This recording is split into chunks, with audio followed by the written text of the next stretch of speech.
ഇന്നത്തെ ബ്രേക്ക്ഫാസ്റ്റ് മസാല ദോശയും പുഴുങ്ങിയ മുട്ട ഹോർലിക്സ് ആയിരുന്നു. അപ്പോൾ അത് കഴിച്ചു. പിന്നെ ഞാനും എൻ്റെ ഫ്രണ്ട് ഫജറും കൂടിയിട്ട് മന്തി കഴിക്കാനായിട്ട് പോയി തൃപ്തിയാറ്. ഞങ്ങൾ ഡ്രസ്സ് എടുക്കാൻ വേണ്ടി ഇറങ്ങിയതാണ്, പക്ഷേ മഴ കാരണം നടന്നില്ല. ഞങ്ങൾ ഓർഡർ ചെയ്ത് ബീഫ് മന്തി ഹാഫ് ആയിരുന്നു. അടിപൊളി ഫുഡ് തന്നെയായിരുന്നു. അങ്ങനെ ഫുഡൊക്കെ വെച്ചിട്ട് അവരെ വേറെ വീട്ടിൽ കൊണ്ടാക്കി. അവൻ്റെ വീടിൻ്റെ അടുത്ത് തന്നെ ഞങ്ങൾ കളിക്കാനുള്ള ഗ്രൗണ്ട്, ഞങ്ങൾ ഡെയിലി കളിക്കാനുള്ള ഗ്രൗണ്ടായിരുന്നു. ഇപ്പോൾ കളിക്കാനുള്ള ആരുമില്ല. ഒരു ദിവസം ഗ്രൗണ്ടൊക്കെ ക്ലീൻ ചെയ്ത് കേട്ടു. 2 ദിവസം കളിച്ചു, പിന്നെ ആരും കളിക്കാണ്ടായിരുന്നില്ല. എല്ലാവരും പല പല സ്ഥലത്താണ്. അങ്ങനെ പുല്ലൊക്കെ പിടിച്ച് കിടക്കുകയാണ്, കാണുമ്പോൾ വിഷമമുണ്ട്. എന്ത് ചെയ്യാൻ ആരുമില്ല. പിന്നെ ഞാൻ വീട്ടിലെത്തി മഴ നിന്നിട്ടില്ല, മഴ പിന്നെയും പെയ്തുകൊണ്ടിരിക്കുന്നത്. സംഭവം ഞാൻ റെയിൻകോട്ടൊക്കെ പോയി, പക്ഷേ നല്ല മഴ ഉണ്ടായിരുന്നു. അതുകൊണ്ട് ഉള്ളിലേക്ക് വെള്ളം കയറി, ഡ്രസ്സ് മൊത്തം നനഞ്ഞിട്ടുണ്ട്. ഇന്നത്തെ ദിവസം വല്ലാത്ത ദിവസം തന്നെയായിരുന്നു. പിന്നെ ഒരു 5 മണിയായപ്പോൾ നേരെ ഇത്താടെ വീട്ടിൽ പോയി. ഇത്താടെ അവിടെ നിർത്തും.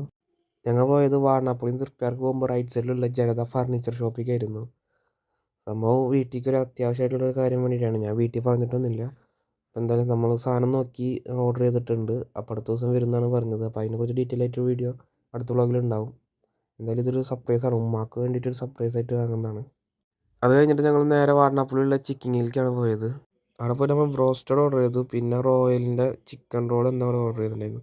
ഇതിനപ്പോൾ ഡിപ്പ് കിട്ടില്ല, ഡിപ്പ് സെപ്പറേറ്റ് വാങ്ങി. അപ്പോൾ അതിലുണ്ടായ ഐറ്റാണ് ഈ ഗോസ്ലോസ് എന്ന് പറയുന്ന സാധനം. ഏബിയും ക്യാരറ്റൊക്കെ ഉള്ള ഒരു മിക്സ്ഡ് ഐറ്റാണ്. അടിപൊളിയാന്ന് വെച്ച് കഴിച്ചാൽ സംഭവം വായിക്കാൻ കൊള്ളില്ല, എനിക്ക് ഒട്ടും ഇഷ്ടമായില്ല. പക്ഷേ ഇത്താക്ക് ഭയങ്കരമായിട്ട് ഇഷ്ടമായി. ഇത്തരത്തോടൊന്നും വേണ്ടി ഇത്താക്ക് ഒരു കഴിച്ചു. എനിക്ക് സാധനം തീരെ ഇഷ്ടമായില്ല. ഞാൻ ആദ്യമായിട്ടാണ് ഈ ചിക്കൻ കയറുന്നത്. അപ്പോൾ ഞാൻ എന്തെങ്കിലും ചെറിയ ഐറ്റം എന്തെങ്കിലും ടേസ്റ്റ് ഒക്കെ എന്നുള്ള രീതിയിൽ ഞാൻ റോൾ പറഞ്ഞാണ്. റോയൽ റോൾ എന്നതിൻ്റെ പേര്. സംഭവം പേരിൽ മാത്രമല്ല റോയൽ, കഴിക്കാൻ ഒരു കാര്യമില്ല. സംഭവം എന്നിട്ട് ഈ തക്കാളി ചമ്മന്തി പോലത്തെ എന്തോ സംഭവം വാരിയിട്ടിട്ട് ചിക്കൻ ടേസ്റ്റ് പോലും അറിയണില്ല. അത് ചിക്കൻ മാത്രം എടുത്ത് കഴിക്കുന്ന നല്ല ടേസ്റ്റ് ഉണ്ട്, പക്ഷേ റോൾ ഒരു ടേസ്റ്റും ഇല്ല. 170 രൂപ അങ്ങോട്ടാണ് ആകാശങ്ങൾ പോയി. പിന്നെ ഒരു ഫാഷൻ ഫുഡ് മൊജിറ്റോ പറഞ്ഞിട്ടുണ്ടായിരുന്നു കുടിക്കാൻ. അത് അടിപൊളി തന്നെയായിരുന്നു. പിന്നെ ഈ ഒരു ചെറിയൊരു ചീസ് പിസ്സ ഓർഡർ ചെയ്തിട്ടുണ്ടായിരുന്നു. അതെന്തെങ്കിലും കൊള്ളായിരുന്നു, ഒരു അടിപൊളി സാധനം തന്നെയായിരുന്നു. പിന്നെ എന്നാൽ ഈ ചീസ് പിസ്സ എങ്ങനെ കഴിക്കേണ്ടതെന്ന് എനിക്ക് അറിയണ്ടായിരുന്നില്ല. കാരണം ഞാനിത് ആദ്യമായിട്ടാണ് കഴിക്കണത്. വെച്ചപ്പോൾ തന്നെ ചീസ് ആകെ ഇതായിട്ട് പുറത്തോട്ട് വന്നു. കഴിക്കാൻ കുറച്ച് ബുദ്ധിമുട്ടുണ്ടെങ്കിലും സംഭവം ടേസ്റ്റൊക്കെ ഉണ്ടായിരുന്നു, അടിപൊളിയായിരുന്നു. അങ്ങനെ വീട്ടിലേക്കുള്ള ഫുഡും വാങ്ങി ഞങ്ങൾ അവിടെ നിന്ന് ഇറങ്ങി. എനിക്കാണെങ്കിൽ രാവിലെ മഴ കൊണ്ടിട്ട് കഴിക്കാൻ വലിയ സുഖമൊന്നും ഉണ്ടായിരുന്നില്ല. ജലദോഷവും ഇതൊക്കെ ഉണ്ടായിരുന്നു, നീരുവീഴ്ച. അങ്ങനെ ഇത്ര തിരിച്ച് വീട്ടിൽ കൊണ്ടാക്കിയിട്ട് ഞാൻ അവിടെ നിന്ന് ഇറങ്ങി.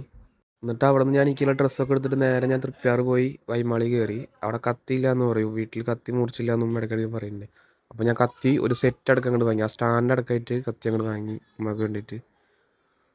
ഉമ്മക്ക് എന്തായാലും ഇത് ഭയങ്കരമായിട്ട് ഇഷ്ടപ്പെടും. ഉമ്മനോട് കത്തി വാങ്ങാൻ ഞാൻ പറഞ്ഞു, പക്ഷേ ഞാൻ ആ സ്റ്റാൻഡ് അടക്കമായിട്ടാണ് വാങ്ങിയത്. അപ്പോൾ ഇത് നേരെ ടാങ്കിൻ്റെ മുകളിൽ വെച്ചിട്ട് നേരെ വണ്ടി വിടാൻ നോക്കി. കാരണം മഴ പെയ്യാണ്, ആദ്യം നേരം നിന്ന് കഴിഞ്ഞാൽ ചിലപ്പോൾ മഴയിൽ പെടും. ഞാനാണെങ്കിൽ കോട്ട് കൊടുത്തിട്ടില്ല. ഇനി കത്തിയില്ല എന്ന് പറയരുത്.